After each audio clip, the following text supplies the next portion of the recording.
Nós vamos falar agora sobre distúrbios endócrinos, é muito importante.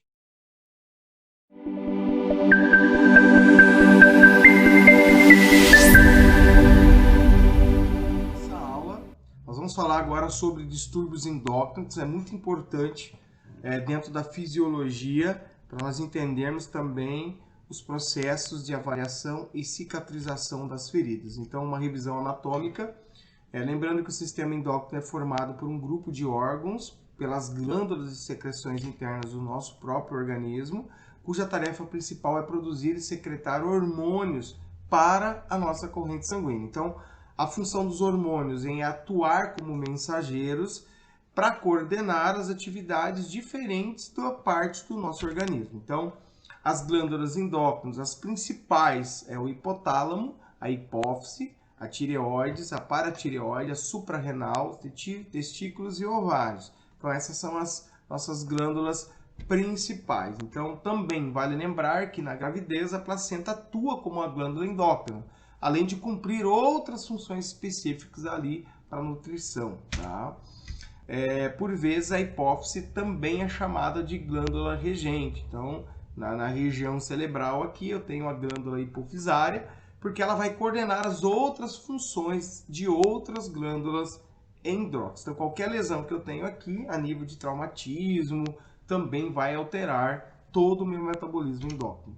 Lembrando também que a insulina é um é um hormônio produzido pelo pâncreas, que tem a função de controle da glicose no sangue, para regular a produção e o armazenamento dessa glicose no organismo para a produção de ATP, que é adenosina trifosfato, que nós já falamos aí na nossa primeira aula. Então, dentro desse critério da glicose, lembrando que a glicose é 6 carbonos, a gente tem uma patologia específica que é o diabetes mellitus, que isso vai, de fato, atrapalhar, ali, se não controlado, todo o meu processo de cura ali, ou de fechamento da lesão do meu paciente. Então, o diabetes é um defeito da secreção ou da ação da insulina, específico ali no corpo. Então, lembrando que toda a ação da glicose, aumentada, diminuída para o meu equilíbrio hemodinâmico, que é a homeostase, vai envolver aqui fígado, vai envolver pâncreas, vai liberar a insulina, todo esse processo aqui de absorção da glicose para as células, para a produção de energia.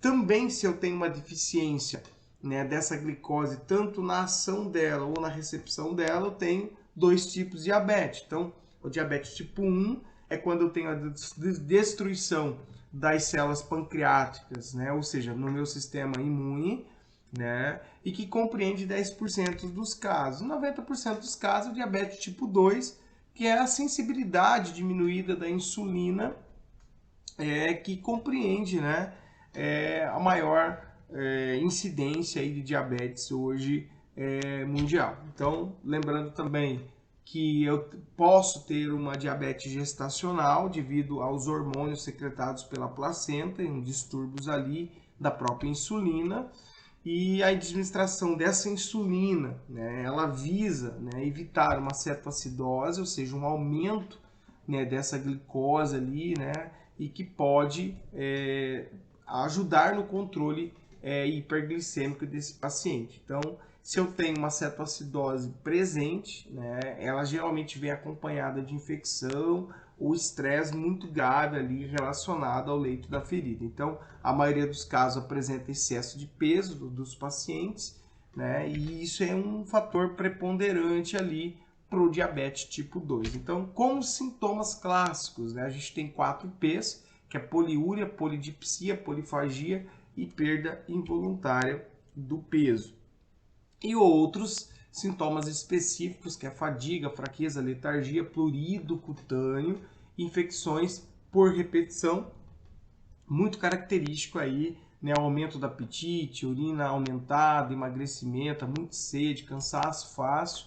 E lembrando que o diagnóstico, são os testes laboratoriais utilizados para suspeita de diabetes ou da própria regulação glicêmica alterada. Então, se eu tenho uma glicemia em jejum, após 8, 12 horas de alimentação, e o teste de TTG, que é o teste oral de tolerância à glicose, que é um teste feito ali, 75 gramas de glicose, e 120 minutos depois é feito de novo, né, toda essa avaliação de como o organismo daquela pessoa vai se comportar na absorção e no metabolismo dessa glicose ingerida. Então, o diabetes ele é complicado, somente quando eu tenho feridas ali, né, no processo de cicatrização, e ele é acompanhado geralmente de doenças circulatórias. E aí é um problema porque eu não consigo irrigar, não consigo produzir ATP, né, ali nas células, e aí isso não produz energia, não produz irrigação,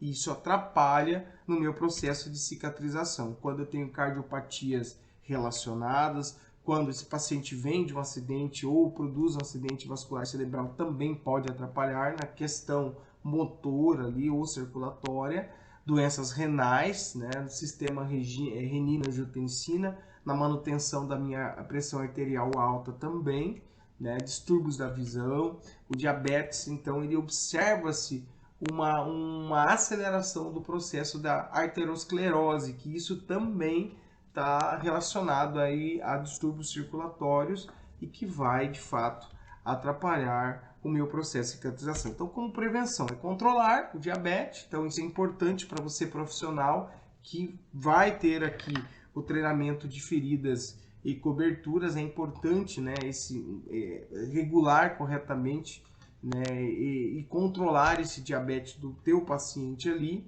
Atividade física recomendada, tudo importante ali, daquilo que já falamos, as dietas, evitar o excesso de peso também, e cuidado com a pele, que é evitar infecção, fricções vigorosas, usar loções hidratantes para a pele, evitar queimaduras, ferimentos, frio excesso e a higiene pessoal desse paciente. Então, pessoal, o objetivo dessa aula é trazer que o distúrbio endócrino, principalmente focado na diabetes, eu vou produzir uma baixa taxa de adenosina trifosfato, ou seja, se eu não tenho uma célula produzindo energia, o meu metabolismo vai diminuir e, consequentemente, né, o fluxo de sangue, de retirada de eletrólitos ali, de regeneração vai diminuir, e isso vai tardar o fechamento ali daquela ferida. Então é de suma importância você ter essa noção que realmente pacientes com portadores, né, de doenças endócrinas ou distúrbios endócrinos vão atrapalhar no teu processo ali de terapia ali do teu paciente, dos processos de cuidados, e esse foi o objetivo.